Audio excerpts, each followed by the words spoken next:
That was the reason that I left, was because I'd heard screaming in the middle of the night. Several nights in a row I heard the same thing. It was all very chilling. Fred talked as though everything was absolutely normal. It was just this urge at the time when they upset me that I went from, where is this going to stop? I've got to stop. I've got to give myself up. Frederick Walter Stephen West was born on September 29, 1941, in Hertfordshire, England. Commonly known as Fred, he was the eldest surviving child of his strict father, Walter Stephen West, and overprotective mother, Daisy Hannah Hill, who raised their children in a poor farming household. Growing up, the West children were subjected to violent and highly questionable acts. As Fred grew older, he began to display disturbingly inappropriate behavior toward females. He was aggressive toward women he was attracted to and was enraged when they rejected him. In June 1961, Fred was arrested for indecent acts against his own sister. Although the case was dismissed due to the victim's refusal to testify, the incident was only the first of many crimes Fred would commit in his lifetime. In September 1962, Fred married Catherine Rena Bernardet Costello, whom he had dated briefly years before. Their relationship ended when she returned to her family in Scotland. There, she became pregnant by a Pakistani bus driver, much to her family's disapproval. Shunned by her family, Rena returned to England and reconnected with Fred, who didn't object to raising a child by another man. They subsequently got married, and in March 1963, Rena gave birth to their daughter, Charmaine. The following year, Fred and Rena had their own daughter named Anna Marie. While Rena was a doting mother to the two girls, Fred treated them harshly and was often violent toward them. Fred was equally violent toward Rena and often forced her to give in to his abnormal physical desires. He also engaged in several illicit affairs, one of which was with Anne McFall, a friend of their children's nanny. Fred had allegedly taken pity on and had invited her to live with them, to which Rena agreed. But over time, Rena began to resent Anne's intrusion into their household and her increasing dominance over her children. Because of Fred's mistreatment and infidelity, Rena often left the home for short periods and engaged in affairs of her own. One of the men she dated was John McLean, who frequently clashed with Fred. Eventually, Rena made plans to leave Fred, taking her daughters with her. She enlisted the aid of John, but Fred refused to give up the two girls. A violent scene erupted, but in the end, Rena was forced to leave without her daughters, while Fred threatened her life if she returned. Meanwhile, Anne McFall stayed on to care for Charmaine and Anna Marie while continuing her relationship with Fred. Despite Fred's threats, Rena occasionally returned to his home to ensure her daughter's well-being. But after one of her visits in July 1967, she was surprised to find that Anne was no longer living with Fred. Soon afterward, Fred became involved with another woman named Rosemary Rose Pauline Leitz. Rose was born on November 29, 1953. Like Fred West, she was born into a poor family with several siblings. Rose also experienced a harsh childhood at the hands of her parents. Her father was a paranoid schizophrenic who had inappropriate relations with Rose and her older sister, while their mother suffered from severe depression. Like Fred, Rose also began exhibiting disturbing behavior during her teens, frequently directing her abnormal desires toward her younger siblings. Rose met Fred in early 1969 when they frequently sat together on the same bus. Over time, it became apparent that they shared similar promiscuous tendencies. As their relationship blossomed, Rose was initially caring and affectionate toward Charmaine and Anna Marie, but she eventually became cruel to the girls and punished them severely for minor infractions. Rose's treatment of the two worsened when she gave birth to Heather in October 1970. In December 1970, Fred was arrested for theft and sent to prison for 6 months. Left to care for the three girls by herself, Rose became even more violent toward the elder two. Rose was especially vicious toward Charmaine, who never displayed any emotion despite her stepmother's harsh treatment. Then, in June 1971, while Fred was still in prison, Anna Marie came home from school one day to find Charmaine gone. Rose said that she had left to live with her mother, Rena, and Anna Marie accepted the explanation. However, just 2 months later, Rena went to Fred's Midland Road address in August 1971 to check on her daughters and demand custody of them, revealing that Charmaine wasn't with her. After this visit, Rena seemingly disappeared as well, though her family assumed that she returned to Scotland. Fred and Rose subsequently married on January 29, 1972. They moved to a home on 25 Cromwell Street, where Rose gave birth to May June on June 1, 1972. Shortly afterward, Rose began entertaining male customers in the upstairs rooms of the house. She also engaged in intimate relations with male and female lodgers, often with Fred's approval and participation. It was around this time that Rose's twisted and depraved tendencies fully came to the fore. She became increasingly violent toward her female partners as well as her children. I saw Rose as someone who was interested in violence. In October 1972, Caroline Owens began working for the Wests as a nanny, but after moving into their house, she quickly became the target of Fred and Rose's unwanted attention. Caroline refused to participate in their depravity and attempted to go back to her family. However, the Wests immediately abducted her, tied her up, and subjected her to a 12-hour ordeal. Caroline knew that resisting the Wests' advances was futile. She therefore ceased to fight back and pretended to consider going back to work for them. After the ordeal, when she was finally left alone in the house, she took the opportunity to escape. Caroline and her mother immediately reported the Wests to the police. The couple was subsequently arrested and charged with bodily harm, indecent assault, and other more serious offenses. However, Caroline later decided not to testify in court. The serious charges against the Wests were subsequently dropped, and they pleaded guilty to the lesser charges after paying a fine of £50 each. Fred and Rose West were released from custody. After this incident, the Wests largely avoided police attention for years. Rose gave birth to a son named Stephen in 1973, who was followed by 5 more children from 1977 to 1983. But while the Wests maintained an image of normalcy, the violence continued behind closed doors. Furthermore, police began to receive reports of several unexplained disappearances in the area. On April 20, 1973, a frequent visitor to the West home, named Linda G.A., disappeared after having moved in only the day before. When her mother inquired about her whereabouts, the Wests told her that they had ordered Linda to leave after she allegedly hit one of their children. Police also received reports of the disappearance of Carolyn Cooper on November 10, 1973, after she was last seen waiting for a bus. Just over a month later, on December 27, Lucy Partington was reported missing after having been last seen at a nearby bus stop. Although the Wests weren't connected with these disappearances, Fred was treated for a laceration in his right hand a few days after Lucy was reported missing. 2 other women were reported missing from the area in 1974. Sometime in April, Therese Seigenthaler stopped communicating with her family in Switzerland. On November 15, Shirley Hubbard was reportedly abducted from a bus stop in Droitwich. Again, the Wests weren't implicated in these disappearances, even after the disappearances of 2 of their lodgers, Wanda Maud in April 1975 and Shirley Robinson in April 1977. Police didn't make a connection between the Wests and these incidents. In August 1979, yet another one of the Wests' nannies disappeared, Alison Chambers. Shortly after she was last seen alive, Fred and Rose sent her mother a letter she had written several days before. While the list of missing women grew, the Wests managed to avoid any serious police inquiries. But in June 1987, the family experienced another disappearance, this time of their daughter Heather. Though Rose would claim that she simply ran away, the story proved to be effective in allowing the Wests to avoid police scrutiny. But in August 1992, authorities received a report of an inappropriate act Fred committed against one of his daughters. This would finally open the doors to the West family secrets. The first incident allegedly took place in May 1992 and was repeated 3 more times. The victim reported that Rose was present on one occasion, and Fred even filmed one of these despicable acts. With this, police arrived at the West's 25 Cromwell Street address on August 6, 1992, to investigate the allegations. During their search, officers found a huge collection of adult materials, including scores of homemade videotapes and photographs.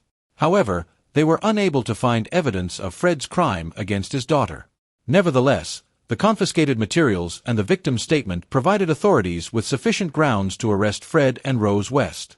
However, Rose was allowed to post bail the next day, while Fred remained under police custody until their trial. Social services subsequently took custody of the 5 youngest West children and housed them at Cowley Manor in Cheltenham. There, they were interviewed by police officers and social services staff. At one point, a social services worker heard one of the West children casually mention that Heather was under the patio. However, because the investigation was focused on child protection issues, the comment about Heather wasn't pursued. Meanwhile, officers found Fred surprisingly cooperative and even jovial.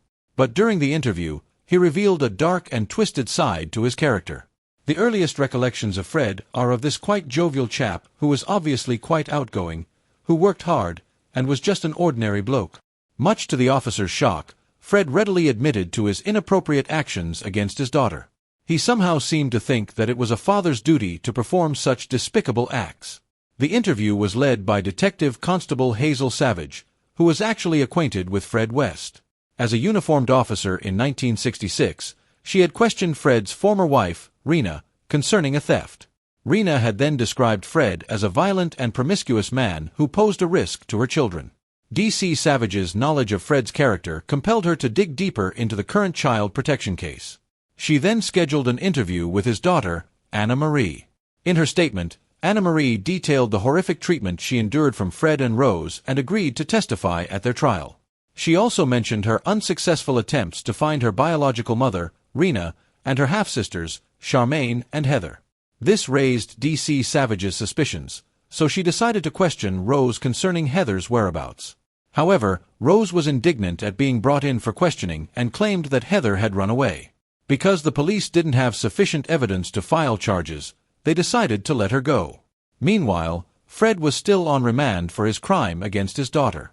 When Anna Marie and May visited him, he claimed that Heather had just been there to see him and that she was fine. This further allayed suspicions that foul play was involved in her disappearance. On the first day of Fred and Rose's trial in June 1993, their daughter changed her mind about testifying. Anna Marie also decided to withdraw her allegations in fear of Rose and the effect her testimony would have on her younger siblings. Consequently, the case against Fred and Rose West was dismissed, and they were allowed to go free.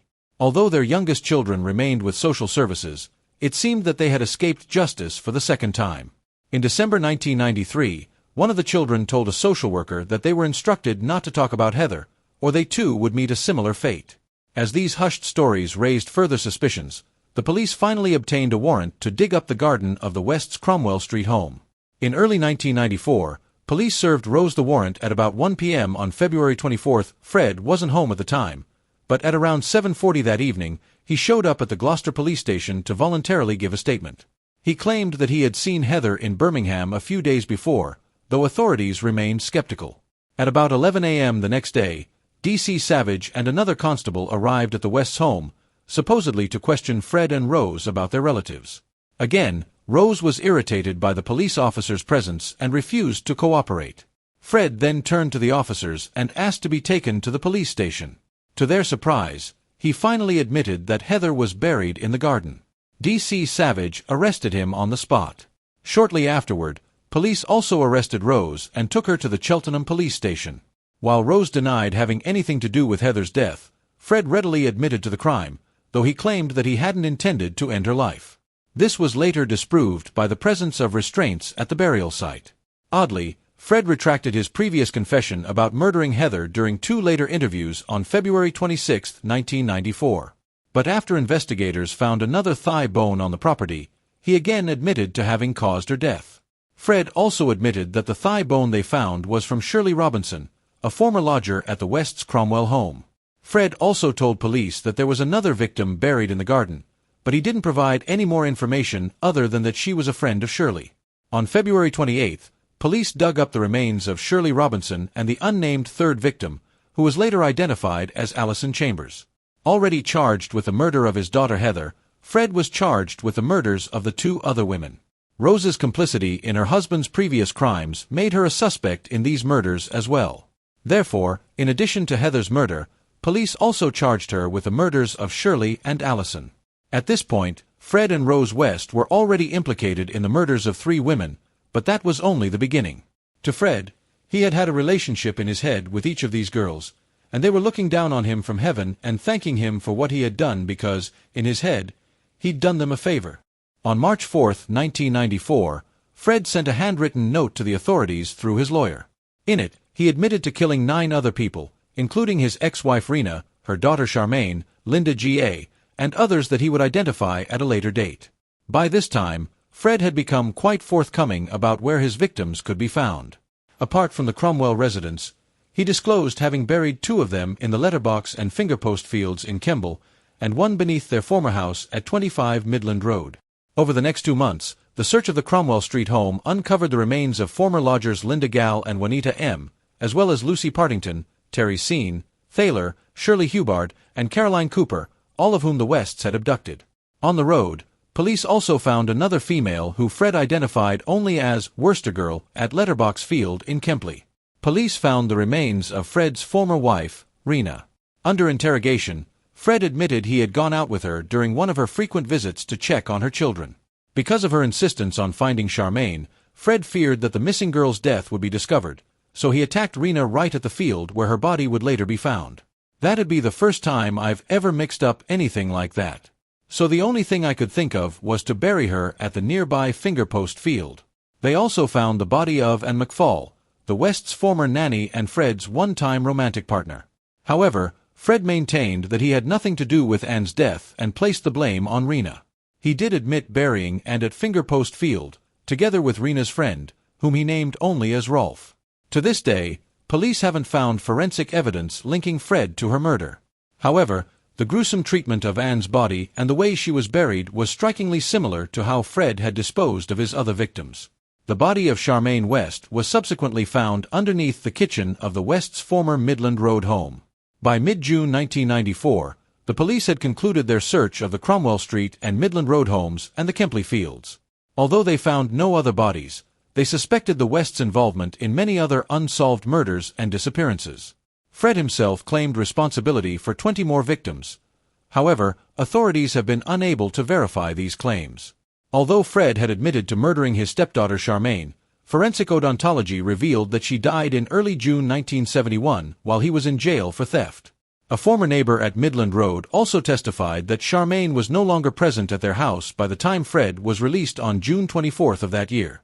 Police suspect that Rose killed Charmaine in a violent fit of anger shortly before Fred's release and left her body in the coal cellar. When Fred returned home after serving his sentence, he buried her under the kitchen, where it was later found. She said, "Charmaine is buried in the coal cellar in Midland Road." Rose may have also been primarily responsible for Heather's death, although Fred was certainly involved. One of the younger West children, Barry, later claimed to have seen both parents attack Heather, but that it was Rose who dealt the fatal blows. Throughout their arrest and incarceration, Fred had maintained his wife's innocence. But both Caroline Owens and Anna Marie had pointed to Rose as the aggressor in their attacks, citing her vicious and controlling nature. This led authorities to believe that Rose was just as guilty of the crimes that Fred had admitted to. The evidence that we were able to gain from statements made by Caroline Owens was fundamental to the investigation. Fred thought that covering up for Rose would cement her loyalty to him, but he was sadly mistaken. When they both appeared in court on June 30, 1994, Rose deliberately ignored him and pulled away with a look of disgust. Rose further distanced herself from her husband by ignoring the letters he sent her. She also presented herself to the press as a grieving woman whose daughters were killed by a vicious murderer. How this man? I'm almost completely brainwashed. In retaliation, Fred recanted his earlier admissions of having been solely responsible for the murders. He then claimed that Rose was equally guilty of the crimes he was charged with, except Anne McFall's murder, which he still blamed on Rena. West said about Rose's tying him up, "I said to Rose about it, and she was already playing with him. All the messes Rose got herself into, I took the looking after him and helped him out of it." The Gloucester Magistrates' Court ultimately charged Fred West with 11 counts of murder and charged Rose with 9 counts. But in a cruel twist, Fred didn't stand trial for his crimes. On January 1, 1995, he was found lifeless in his cell. Frederick West, charged with 12 murders, has been found dead in his prison cell. After Fred's death, Charmaine's murder was added to Rose's original 9 charges. She pleaded not guilty to all 10 charges in February 1995, but the evidence against Rose was overwhelming. Apart from the murders mirroring her pattern of behavior, jurors also considered the testimony of Fred West's appointed appropriate adult, Janet Leach. Fred had told Janet about a pact he made with Rose wherein he would take responsibility for all the crimes. Fred also told Janet that Rose played a major role in the other murders. All this was enough to convict Rose West of the crimes. In November 1995, the jury found her guilty of all 10 murder charges. She was subsequently sentenced to a whole life prison term with no possibility of parole. Rosemary West has been convicted of 10 of the most horrific murders in British criminal history. The sheer magnitude and sadistic nature of the West's reign of terror made many question how they got away with their crimes for so long. One explanation is the image of normalcy they projected, despite their disturbing tendencies. Additionally, the technological limitations of criminal record systems back then made it difficult to connect the West's various offenses. Since then, law enforcement and social service agencies have greatly improved their policies and methods, making such crimes less likely to occur. More stringent child protection measures, increased focus on domestic violence, and stronger victim reports also help address issues that allowed the West to escape justice for so long. Fred and Rose's 4 youngest children have since been given new identities to allow them to have normal lives, protected from the horrific crimes of their parents. As for the older children, they have had to live their lives as best as they can, knowing that the world will forever remember them as the offspring of 2 of Britain's most vicious and sadistic criminals. I am one of the victims' families. I lost 2 cousins, and when I say my name, people look at me like I am evil. Anna Marie, who has since changed her name to Annery, has spoken extensively of the horrors she and her siblings suffered at the hands of their parents. Her courage and resilience helped raise awareness of domestic abuse and educated other victims and authorities about the effects of trauma. Mae West has also discussed her childhood, particularly her complex relationship with her mother. Her book Love as Always, Mom helped form a deeper understanding of the challenges of living in abusive households. An unexpectedly positive result was how the Missing Persons Helpline set up during the West case investigations allowed 110 individuals to be found alive and well after having been reported missing. These individuals were reunited with their families, along with the survival of the West's remaining children, a rare bright spot in one of the darkest chapters in Britain's criminal history. For the first time in my lifetime, I think I have self-respect. I went in there to get justice for the girls that didn't make it, and I helped towards that. Subscribe to watch more videos like this, turn on notifications, and leave a like to help the channel out. Thank you for watching.